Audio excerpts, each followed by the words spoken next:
Semangat pagi. Alhamdulillah, puji syukur kepada Tuhan Yang Maha Esa, karena kita telah dipertemukan di sini dalam keadaan sehat walafiat, tanpa terjadi kekurangan sedikit apapun dan halangan sedikit pun. Pada kesempatan kali ini, saya akan membawakan trending topik pada awal 2020, yaitu COVID-19. Berdasarkan data dari Satuan Tugas COVID-19 di Indonesia, sampai tanggal 24 Juni 2020, di 219 negara telah terjadi 15.296.000 kasus terinfeksi COVID-19 dan 626.000 telah teridentifikasi meninggal dunia. Untuk Indonesia sendiri telah terjadi 95.000 positif COVID-19 dan 53.000 diantaranya sembuh dan 6.225 telah sembuh dan 645 telah meninggal dunia. Untuk Indonesia sendiri terdapat 5 provinsi yang mengalami COVID-19 dengan jumlah yang besar, yaitu Jawa Timur, Jakarta, Sulawesi Selatan, Jawa Tengah, dan Jawa Barat. Untuk Jawa Timur sendiri dia memper ranking 1, yaitu 19.000 positif COVID-19. Untuk Kalimantan Selatan sendiri dia pada peringkat ke-6 di Indonesia dengan jumlah positif corona 6.000 kasus. Kemudian untuk Kalimantan Tengah sendiri dia pada peringkat ke-14 Indonesia dengan jumlah 1.662 jiwa. Untuk penularan COVID-19 sendiri dia melalui droplet, yaitu keluarnya cairan dari saluran pernapasan kita melalui batuk, pilek, ataupun bersin. Virus tersebut dia dapat bertahan hidup pada permukaan sebuah benda.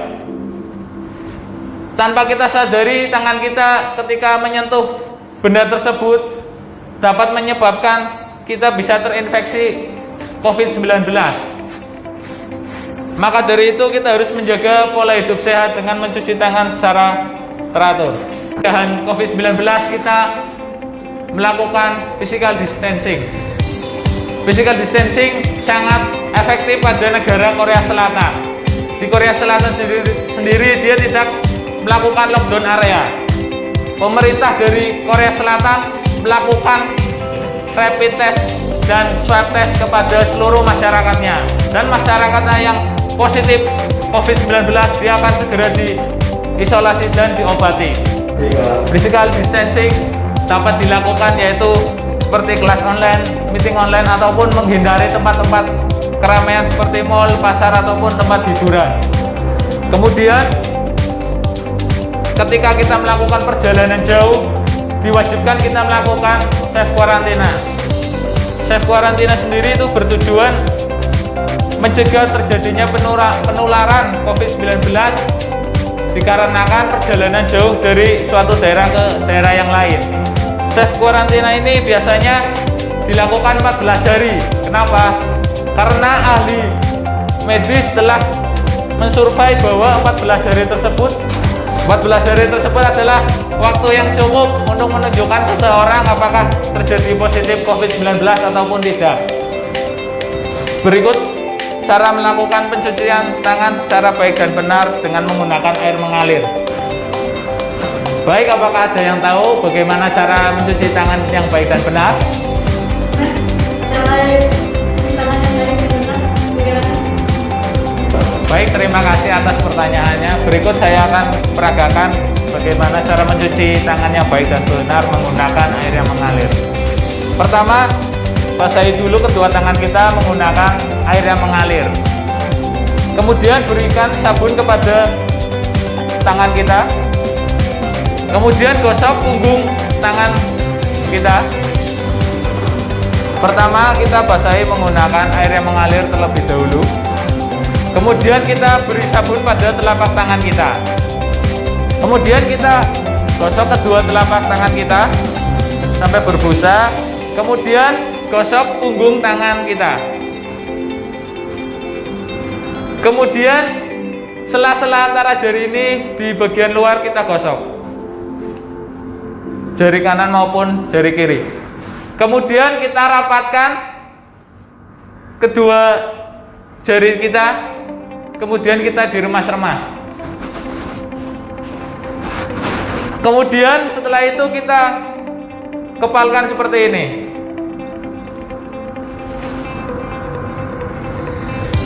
Kemudian kita rapatkan kedua ujung tangan kita.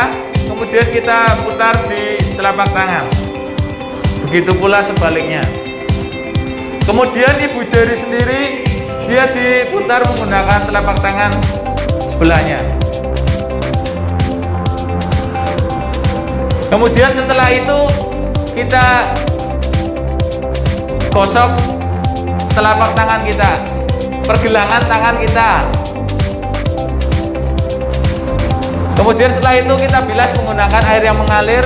Kemudian kita keringkan menggunakan sapu tangan ataupun tisu.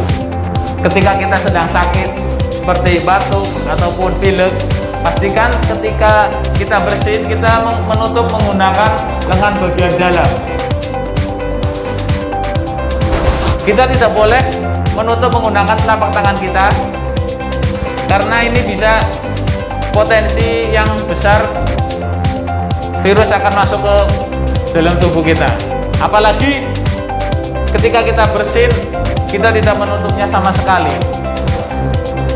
Upaya selanjutnya untuk melakukan pencegahan COVID-19 sendiri, kita menggunakan masker di kegiatan setiap hari-harinya.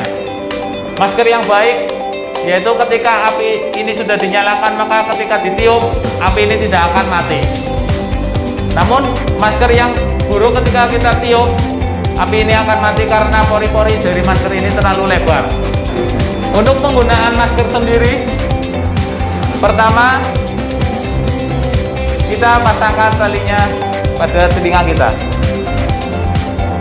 Kemudian pastikan masker ini dia menutupi hidung dan mulut kita. Tidak boleh masker ini turun di bawah hidung, karena nanti masker ini dia akan terinfeksi bakteri pada dagu kita yang kotor. Kemudian untuk masker sendiri, masker dari medis harus dilakukan pergantian setiap harinya. Namun ketika kita menggunakan masker yang kain, maka kita diwajibkan untuk setiap harinya mencuci masker tersebut, karena setiap kita pemakaian setiap hari, bakteri-bakteri tersebut dia akan menempel pada masker tersebut. Dipamas sendiri telah melakukan upaya pencegahan COVID-19, antaranya yaitu setiap karyawan yang akan datang ke site, dia harus diwajibkan rapid test atau swab test. Di Pama SMMS sendiri juga telah difasilitasi tempat karantina, yaitu di MES Bintang Tinggi, di MES Pala 7, dan tenaga-tenaga medis yang telah tersertifikasi, dan APD-APD medis yang baik, dan obat-obatan yang telah memadai untuk setiap karyawannya. Dan ditambah lagi, diperkuat lagi oleh memo yang dikeluarkan KTT dengan diwajibkan melakukan masker di setiap kegiatan aktivitas lingkungan kita, dan akan diberikan sanksi ketika tidak memakai masker, yaitu SP1 per efektifnya yaitu 6 Juli 2020. Semoga dengan upaya kita selalu menjaga kesehatan kita, teman-teman kita, keluarga kita dapat terhindar dari virus COVID-19, dan kita dapat selalu dalam keadaan sehat dan selamat dimanapun kita berada. Semangat pagi!